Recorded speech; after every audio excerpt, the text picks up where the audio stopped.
Ciao, bentornate sul mio canale. Prima di passare alla sesta lezione del corso di cucito creativo, oggi saluto la Bottega Creativa, Jed Criziane Zapanta e Marinella Puddu. Nella lezione di oggi scopriamo come fare lo sbieco perfetto senza macchina da cucire. Lo sbieco è quella fettuccia che viene usata per rifinire i bordi dei lavori. Fatemi sapere se il video vi è piaciuto, noi ci vediamo su Vivi con Letizia e il gruppo. Ciao!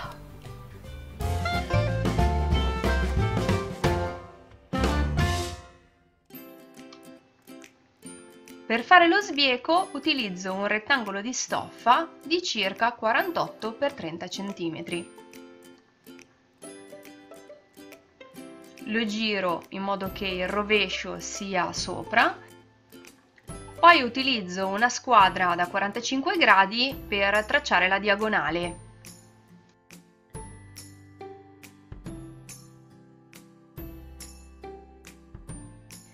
Ora cambio orientamento alla squadra per tracciare una nuova diagonale parallela alla precedente, la cui distanza dalla precedente corrisponde alla distanza fra il bordo della squadra e lo zero.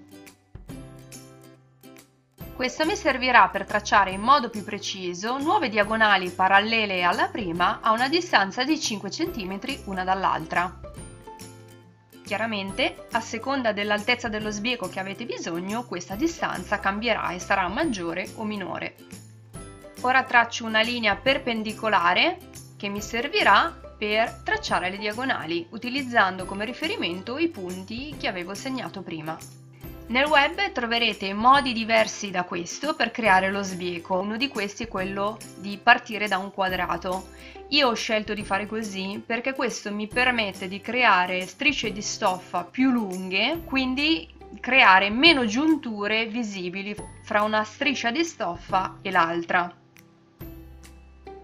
Ora traccio delle linee perpendicolari alle diagonali in modo che una volta ritagliate le strisce di stoffa saranno dei lunghi rettangoli. A questo punto magari vi starete chiedendo perché per fare lo sbieco è necessario tagliare la stoffa in diagonale. È necessario perché così si possono creare delle strisce di stoffa che sono molto elastiche e sono più facilmente utilizzabili nei nostri progetti. Ora sovrapponiamo perpendicolarmente due strisce di stoffa facendo combaciare perfettamente i lati. Tracciamo la diagonale, teniamo tutto ben fermo con degli spilli, ma se preferite potete anche imbastire, e poi cuciamo a punto indietro lungo la diagonale. Sia all'inizio che alla fine della cucitura ripetiamo 2 o 3 volte lo stesso punto per riuscire ad affrancare meglio il lavoro ed evitare che lungo gli angoli che si formeranno possano scucirsi le cuciture. Fate attenzione a non tirare troppo il filo per evitare che si formino delle increspature nel tessuto.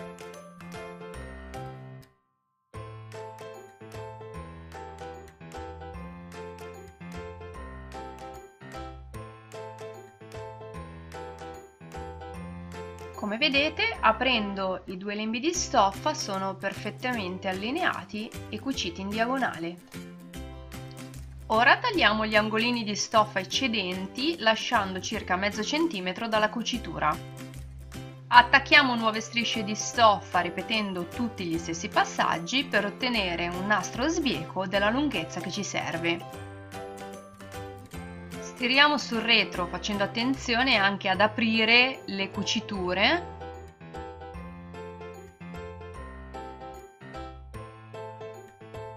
Ora per piegare lo sbieco possiamo fare in due modi, o stirarlo a metà e poi ancora a metà, oppure tagliamo un angolo di stoffa e poi ci aiutiamo con uno sbiecatore. Per usarlo si infila la punta, si tira la stoffa per farla uscire dalla parte opposta.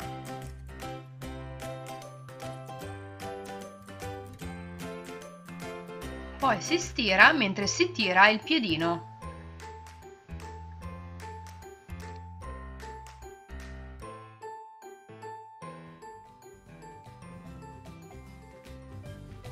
Il nastro sbieco fai da te senza macchina da cucire è pronto per tutti i nostri nuovi e fantastici progetti.